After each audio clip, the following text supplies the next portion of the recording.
কলকাতা শহরের বুকে দাঁড়িয়ে থাকা রাইটার্স বিল্ডিং শুধুমাত্র একটি সরকারি দপ্তর নয়, এটি ইতিহাস ও রহস্যের এক জীবন্ত নিদর্শন। দিনের আলোয় কর্মব্যস্ত পরিবেশ, সরকারি কর্মকাণ্ড, ফাইলের শব্দ সবকিছুই স্বাভাবিক মনে হয়, কিন্তু সূর্য ডুবে গেলেই যেন বদলে যায় এই ভবনের চিত্র। অনেকে বলেন রাইটার্স বিল্ডিং এর নির্দিষ্ট কিছু ব্লকে সন্ধ্যের পর অদ্ভুত আওয়াজ শোনা যায়, ফিসফিস করে কথা বলছে, হঠাৎ দরজা জানলা নড়ে ওঠে, কিংবা ভারী পায়ের শব্দ ভেসে আসে ফাঁকা করিডোর থেকে। ভয়ঙ্কর ব্যাপার হলে এই ভবনের কিছু কক্ষ বছরের পর বছর ধরে বন্ধ রাখা হয়েছে, যেখানে কোনো কর্মচারী প্রবেশ করতে সাহস করেন না। কি ঘটেছিল এই ভবনে? কেন রাতের পর রাত এমন অলৌকিক অভিজ্ঞতা এখানে? নমস্কার, আমি সব্যসাচী।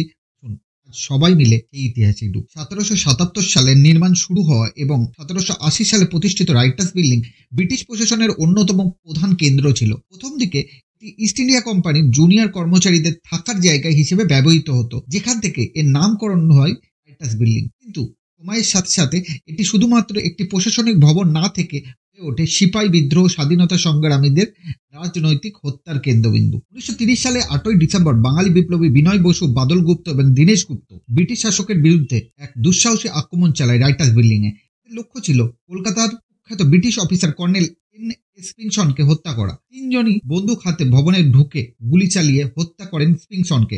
এরপর তারা ব্রিটিশ পুলিশের সাথে গুলির লড়াইয়ে লিপ্ত হয়। পরবর্তী বাদল সাইনাইড খেয়ে আত্মহত্যা করেন, আর বিনয় আর দীনেশ আহত অবস্থায় ধরা পড়ে। এত রক্তক্ষয়ী ঘটনা ঘটার পর থেকেই ভবনের কিছু অংশ নিয়ে অলৌকিক কাহিনী ছড়িয়ে পড়ে। কেউ কেউ বলেন আজও রাত হলে কর্নেল স্প্রিংসনের আত্মা করিডোরে ঘুরে বেড়ায়। কিছু কর্মচারী দাবি করেন তারা মাঝরাতে গুলির শব্দ এবং ধাতব চেন টান পড়ার আওয়াজ শুনতে পান। রাইটার্স বিল্ডিং এর কিছু নির্দিষ্ট ব্লকে বছরের পর বছর ধরে তালাবন্ধ। কিছু পুরনো নথি অনুসারে একসময় এই ভবনে কিছু কক্ষে রাজনৈতিক বন্দীদের নির্যাতন করা হতো। কর্মচারীদের মতে এই কক্ষগুলি আজও কোনো অদৃশ্য শক্তির উপস্থিতি অনুভূত হয়। কেউ কেউ দাবি করেন যদি সন্ধ্যার পর কেউ ওই কক্ষগুলির সামনে দাঁড়ায় তাহলে হঠাৎ অদ্ভুত ঠান্ডা অনুভূতি হয়, শ্বাস নিতে কষ্ট হয়, এমনকি গায়ের লোম দাঁড়িয়ে যায়। অনেক কর্মচারী তাই সন্ধ্যের পর ভবনে থাকতে চান না। ভবনের পুরনো লিফট ও করিডোরে রাতে কদাচিৎ কেউ সাহস করে হাঁটেন। রাইটার্স বিল্ডিং থেকে অতীতে বেশ কয়েকজন আত্মহত্যা করেছিলেন।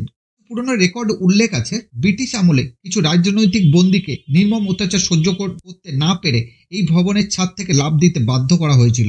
আজও অনেকে বলেন রাতে ভবনের ছাদ থেকে কিছু ভারী ঝাঁপ দেওয়ার আওয়াজ শোনা যায়, কিন্তু ছাদে গিয়ে খোঁজ করলে কিছুই পাওয়া যায় না। 2017 সালে রাইটার্স বিল্ডিং সংস্কারের জন্য বন্ধ করে দেওয়া হয় এবং সরকারি কার্যালয় অন্যত্র সরিয়ে নেওয়া হয়। কিন্তু অদ্ভুত ব্যাপার হলো ভবনটির সংস্কারের কাজ খুব ধীর গতিতে চলছে, কারণ কাজের শ্রমিকরা এখানে আজও অলৌকিক ঘটনাগুলি